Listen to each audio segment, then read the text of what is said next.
Why do people go to concerts? You have to pay over the odds, above average for food and drink, not to mention the price of the ticket could be astronomical. If you're outside, you could be freezing for up to 3 hours.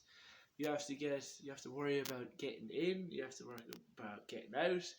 You have to disturb someone every time you get your seat. You might lose your friends that you've gone with. You are listening to a version of the song that is acoustically subpar, and you could be listening to a perfect rendition of it on your phone for free. So why do people go to concerts? I think people go to concerts for the connection, right? For the goosebumps you feel as you sing in unison the same song with 80,000 other people.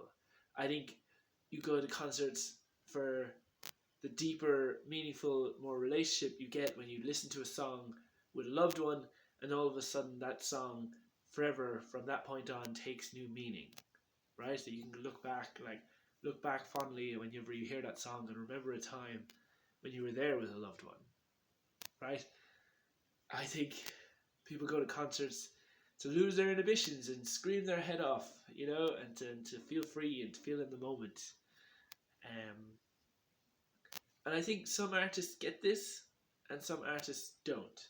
I think some artists cater to the unique experience of listening to music with an audience, and some don't. For example, I think Ed Sheeran gets it right when he talks about his connection to the location. He personalizes and customizes his gig to the venue, right? He talks about his connections to the location. He talks about fun facts, behind songs.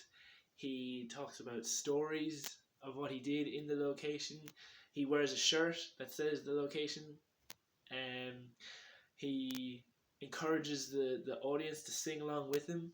He riffs. He leads into, when he's playing in Ireland, he leads into his song, the song with when he met a Galway girl, with an older Irish song, Galway Girl, that all the audience knows. I think that's really clever. He also creates a live loop. He uses foot pedal loops to create the music right there in front of the audience. It's just him on stage.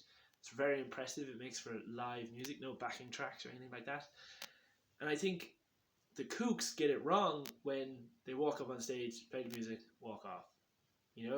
I think it's you can't ignore the fact that you're not in a studio. You can't ignore the fact that there's an audience present and that they are hanging on your every word.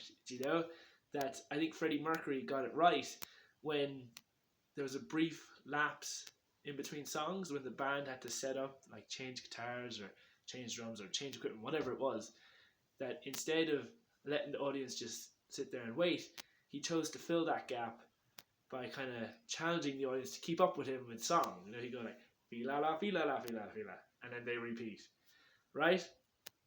And I think that is an important differentiator. That, I think that an artist gets it wrong when they try and aim for just a perfect studio sound, that is an unattainable goal. That it's a copy and paste formulaic performance, because in that case, the person who saw Dua Lipa on Thursday night could probably have the exact same performance as the person who saw Dua Lipa on Wednesday night. That there might not have been a tidbit or something special about that performance that stands out that people can talk about. It's not a unique live experience. So yeah, I may be stating the absolute obvious, but some artists seem to get that, some artists don't. Some plan around and adapt their songs, so mash up songs, and engage the audience very well, and some don't.